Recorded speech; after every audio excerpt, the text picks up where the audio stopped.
already covered everything, every relevant thing, that happened before episode 10 here. But to recap, all the bad guys are either extremely stupid or suicidal, even though that would conflict with their established motivations, so take your pick. But what happens next? Well, this guy gets the key, and then Felix gets the key, but Sharkface was too busy playing patty cake to tell Felix that if somebody gets the key first, he should probably kill that person. How do you forget to mention something as important as that? We were in a hurry. You had a full pelican ride and a hike up a mountain. You weren't in a hurry. Therefore, we're put in the awkward situation of needing one of the main characters to not die. The mercenaries now have the power to kill us all. Only if I die first. Start the timer! In the meantime, what was their plan? We gotta get to that alien phone tower thingy pronto. Make a collect call to Earth. Okay, great. Don't get extinct. Call for backup. So far, so good. But they don't have the numbers to pull it off, and they're being invaded. Oh gosh, it's almost like a real conflict based on a plot point. And it's getting tense, and the stakes are high. This seems very hard to fuck up. I never thought they'd be so bold. Wait, didn't you just say... We can't just sit here and wait for Charon to attack. Why not? Yeah, that was your plan! What the fuck? Okay, please cut to something that will help me rectify this disparity. Like, I have to take Adderall in the morning for ADHD. I'm not good at a high like lot a of pill guy. memory-related things. It's really, really bad. Oh. Then, do you think maybe you shouldn't have taken a job that revolves around remembering what characters say and do? Memory is the key. Memory is the key. Memory is the key? How did this guy get hired as a writer? Okay, so where were we? Didn't you hear? We're evacuating. Right, evacuating the city, blowing it up. Great. Load up as many supplies as you can, then get Tucker and Doyle out of the city. And they're even prioritizing the two people with keys. Wonderful. This plan might actually work if it wasn't for all the characters being so dumb. Alright, so after Sharky Shark and the Funky Bunch show up, Carolina makes her first mistake. Even though it probably wasn't her first mistake, but my brain shut down while rewatching season 12, so I wouldn't know. But I digress.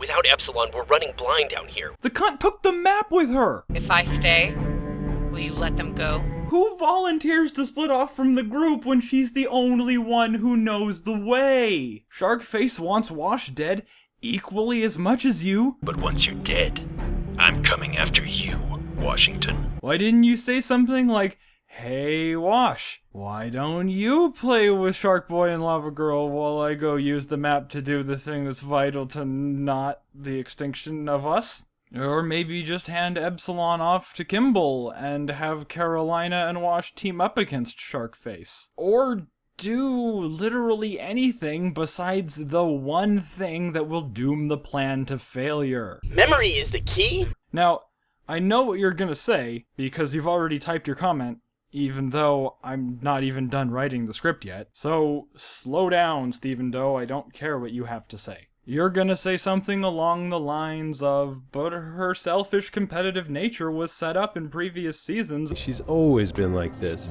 She never did know when to stop, but now it's like she doesn't know how to stop. And reincorporated in the first episode of this season. Agent Carolina is 57% more likely to neglect her teammates when presented with a competitive scenario. And my rebuttal to that is twofold. If you really do pay enough attention to notice something like that, how on earth did you make it through season 12? And secondly, well, just listen. I'm sorry. What? I don't want to fight you. Yeah. She doesn't want to fight him. She just wanted to leave her friends alone in the sewers without a map, which they needed in order to prevent a global extinction. What are we, as the audience, supposed to do with that information? No, I'm legitimately curious. Are we supposed to think Carolina is a selfish bitch? But she's not doing this for selfish reasons. I'm sorry for what we did to you. She doomed her friends to death to try to make amends with a guy who's tried to kill her multiple times? I mean, is she purposefully trying to fuck the mission? But she's sentient. She'll die if this goes tits up. Did she forget that Epsilon was the one guiding them through the sewers? How much farther? It's gonna be a while. These tunnels wind all over the place. Did she read the script? I'm not good at a high like lot a of pill guy. memory-related things. It's really, really bad. After this point, the badness really starts to compound on itself. So let's just start listing off shit that happens, why don't we? The targets are inside, The space pirates are attacking the Reds and the Blues. but they must have some of the best soldiers with them. Our men can't get near the armory, even with cloaking. It is made very clear that the space pirates aren't making any headway because apparently the Reds and Blues are unstoppable badasses. Yes, that's dissolution of tension, but that's not the bad writing I'm talking about. Then General Doyle says, Wait! If the pirates know that we're on board the Pelican, what's to keep them in the city for the explosion? okay, so you're introducing a new problem almost immediately after sweeping the last one under the rug. That's okay, I was beginning to think you had something against writing a scene with a little tension in it. I mean, after 2 years of watching nothing happen in RWBY, what else am I supposed to think? It's good to know that you learned to add back a little of the tension that you suck out of your stories with such great prejudice. It's like you still hold some petty grudge against entertainment. But then Doyle just drives off like a dumbass. You're too much of a stupid, selfish coward to see that. Jesus, don't you think about any of this? And unfortunately, no amount of establishing his stupidity in the previous episodes will justify this. Give me the sword. Fine! He knows that Felix has the key. He's going to use that sword to kill us all! I don't think he knows how it works yet. What makes you say that? Well, if he did, he probably wouldn't have left without killing you. The mercenaries now have the power to kill us all. Only if I die first. Great! He knows that the only thing stopping Felix from using the key is the fact that he is alive. He's going to use that sword to kill us all! He knows that Felix intends to use the key to wipe out all sentient life on Chorus. And now, there are two things that it's never established that he does know, but all reason would point to him knowing them. One, he should know what sentient life means, and that umbrella encompasses all of the people he's trying to protect. And two, he really should know that the location of the Purge Terminal is readily available information. Where exactly is this thing? Here, I will also update all previously sent maps with temple locations. And thus should at least consider the possibility that Felix is standing at the terminal, waiting for the sword in his hand to turn on with his finger over the button. So risking his life with all of that information is pretty much exactly the same as murdering everyone you care about yourself. And the Reds and the Blues knowingly flew off without Doyle. Did the writing not go out of its way to confirm beyond a shadow of a doubt that getting Doyle out of the city alive was the only thing that mattered? When a writer attaches a consequence as serious as death of all sentient life on the planet to one very specific goal, and all of the characters willfully ignore that goal, and even do the exact opposite of the thing that will help that goal get accomplished to their own non-existent self-interest because they will all certainly die, what is the audience supposed to think? Lucas, Felix, come in. And it's at this point that we learn that Felix is not, in fact, in possession of a brain. Because, as I have already said, the location of the Purge Terminal is readily available information. And instead of waiting at the Purge Terminal, yelling at his goons using some sort of radio-based communications device, he is in a ship hovering directly above the city, yelling at his goons using some sort of radio-based communication device. And why even bother? I mean, seriously, does he question the loyalty of his goons? But it's already been established that these random mooks don't have any self-preservation instinct. And Locus and Sharkface clearly don't have any qualms with handing the genocide key over to Felix. Because if you remember things Miles wrote better than he himself does, you'll know that if Doyle didn't beat Felix to the key in the first place, the Purge would have already been activated. Remember? We've got all the intel we need. It was so urgent that Sharkface didn't even have time to kill Carolina before going to collect the key, remember? He figured the amount of time that it would have taken to kill her would have put genocide too far behind schedule, even though he did tell the Game Grumps to leave her alive. Just leave the freelancer alive for me.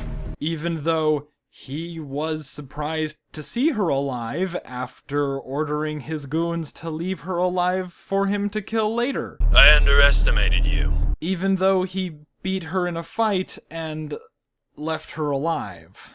What, is a little spelunking too much effort to fulfill your raison d'etre? Or do you really think she died from that? But he wasn't even surprised to see her in the sewers under the city. How does shit like this make it out of the first draft of the script? Are people just too afraid of Miles to tell him how bad his writing is?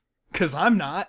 But to play devil's advocate, let's look at what would have happened if Doyle's plan had gone off without a hitch. Which would have required Carolina not running off with the map, leaving Kimball and Wash to wander aimlessly around some tunnels that I have been referring to as sewers because watching RVB Season 13 has just put shit on my mind for some reason. But I digress. The plan was to set the timer on the reactor meltdown for 15 minutes and then Scarper. I can wait to trigger the meltdown, but once it begins, we'll only have about 15 minutes. Doyle was initially worried about the pirates following his Pelican out of the city and no one being around for the explosion. Wait! If the pirates know that we're on board the Pelican, what's to keep them in the city for the explosion? But, and this is an important but, what is there to stop them from following his Pelican within that 15-minute window? Right? I'm not crazy. Am I? This plan wouldn't have worked, even if it all went off properly. The only reason any pirates died at all was due to unforeseen circumstances that, based on all of the information available to the good guys at the time, meant their deaths. If Felix isn't in the city, you'll be putting the sword right in his hand. If it was imperative that the pirates think Doyle was in the city, wouldn't it make the most logical sense to have another character switch armor with him while they were back in that incredibly safe, fortified armory? You know, the one that the pirates couldn't get anywhere near close to entering? Our men can't get near the armory, even with cloaking. How's that possible? Because the reds and the blues are so amazing? Or, you know, potentially just hold up in the armory and wait out the siege? I mean, there's another problem with this mess, is that there's no grand scale to this invasion. It just feels like a tiny, ineffective force busted in, especially if the reds and the blues can hold their own without breaking a sweat. The primary target can drive around on a mongoose and he's more at risk of dying from crashing due to his own incompetence? I'll meet you all at the Pelican once this is done. Providing I don't crash and die in this horrible thing! He even says, Harmonia is nearly abandoned. But maybe that could be chalked up to a technical limitation. I'm sure that if they had divided the episode of Season 13 called Harmonia into 3 parts instead of 2, they would have added tons of copy-pasted guys with guns into the background of every shot in order to make it look like the city wasn't Nearly abandoned. Anyway, Doyle gives the pirates the slip. They get unslipped. Found him! And Wash, armed with this information, doesn't go and back up Doyle. Son of a bitch. Why am I even talking about this? Do you get that it's bad yet? Something implausible happens. Don't be an idiot. We need you alive. Just stay low and we can come to you. This is the definition of sentient. Let me do it. If Felix isn't in the city, you'll be putting the sword right in his hand. And since Kimball is the only character in the cast who fits that description, she is extremely miffed that she's surrounded by retards. Come on, let's go! Fuck you, Simmons. This is all I can do. Literally murder everyone. And if Felix is out there, I know you can stop him. If Felix is out there, you're all instantly dead. Instantly. And now we count. The timer on this detonator barely lasts a minute. You need to go. God damn it, Doyle! Stop! What the hell is that?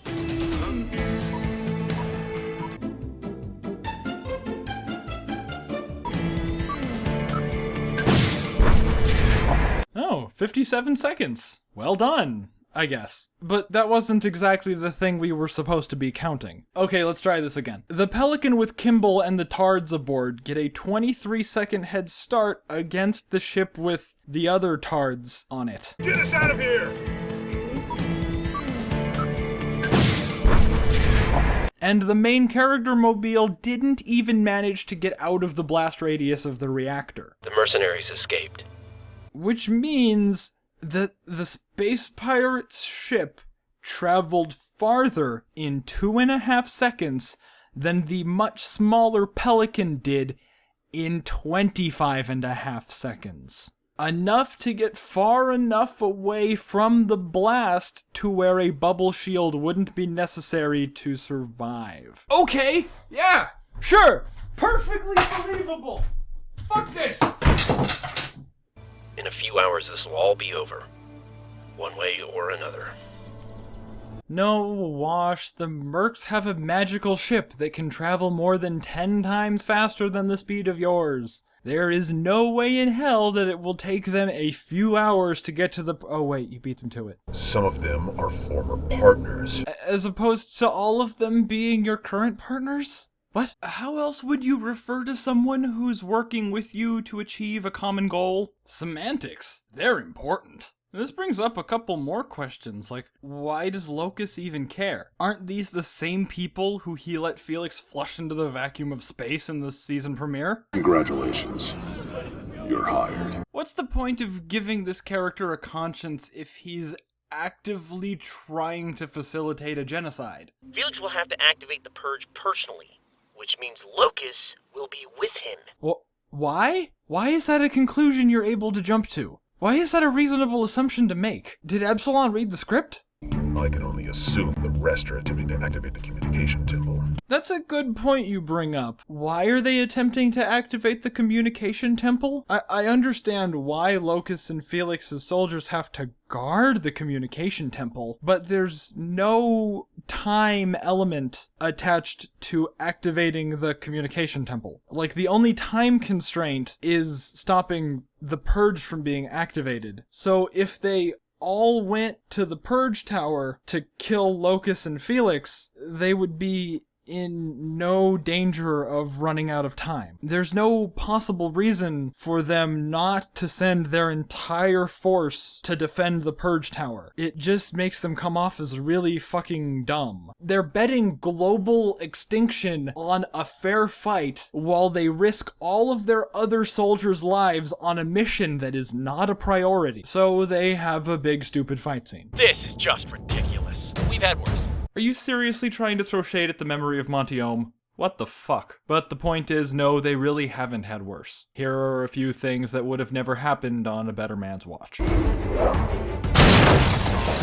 Aim for his face! Because by this point, we should all be aware that Spartan armor is very vulnerable to bullets. You know, I don't think he'll be getting up from that one. Unless, of course, the writer of this series has a really hard time remembering set pieces he wrote. I'm not good at a high, lot like a of pill memory-related things. It's really, really bad.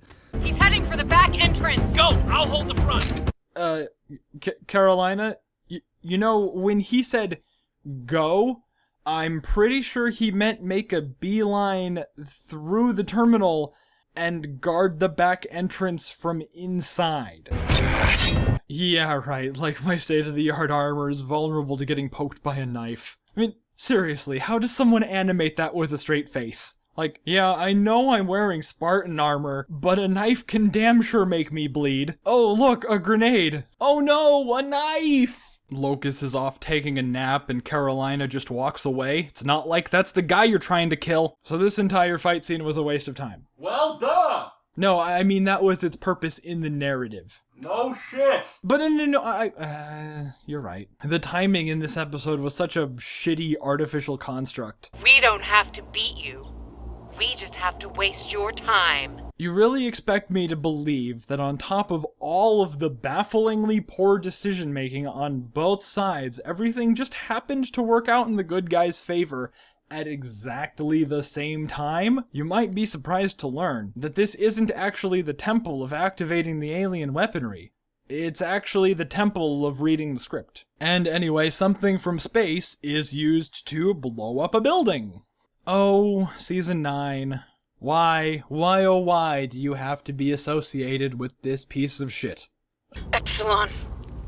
We did it. Well, you didn't actually do it yet. You still have to go kill Felix. I mean, you should kill him. Now would be a pretty opportune moment. And you could even get a sword for yourself. Doesn't that sound cool? Because you really wouldn't want him to come back 4 seasons later, you know, like the last guy you dropped an exploding building on. Or have you forgotten already? You too specifically should know exactly how effective using space lasers to blow up a building on top of someone is. How? Memory is the key. I'm not good at a lot of memory-related things. No. You based an entire season on Sharkface surviving worse than this. Those super soldier freaks dropped a building on me. Even without the use of some stupid blue doohickey, you literally cannot be stupid enough to expect the audience to believe that Carolina and Wash would accept that Felix and Locus are dead. Once you're dead, I'm coming after you, Washington. Please kill him. We are being insulted. That's the explanation. Do you remember that little knife that made Washington bleed through his armor? Well, here's a point-blank rocket launcher shot that is shown to be less damaging than a bonk on the head. Felix throws his sword, I guess, just so we get confirmation that he's dead. And then there's another episode for no discernible reason. And should I even bother addressing the elephant in the room? This is, after all, the story of how I died. Church's sacrifice that's been built up since the trailer? I can't run this suit as Epsilon. If I deconstruct myself, the fragments I'll leave behind will have the strength to get you through this. A computer program creating life by sacrificing itself. There has never been a more literal interpretation of God from the machine. It's baffling that it exists. Wait a second. Why did you just blink like that? Dude, did you just make a backup of yourself? I mean, not more baffling than people still watching this shit, but it ends on a cliffhanger. They'll never know if the day was really saved. And the storyline is not going to be picked up by the next season. Red vs. Blue Season 14. We are doing I guess we've been calling it an anthology. We're going to choose any character from any point in the RVB timeline and tell a bunch of little mini stories about whoever the hell we want. It's not so much a tease as it is an excuse to finally wash your hands of this nonsense. We go back and forth, we make a lot of fun, but we actually like you guys. Bullshit. If you liked us, you wouldn't be subjecting us to this. Because that's worked really well as we've transitioned over to Miles doing the whole show. Oh, he thinks it's going well. Oh.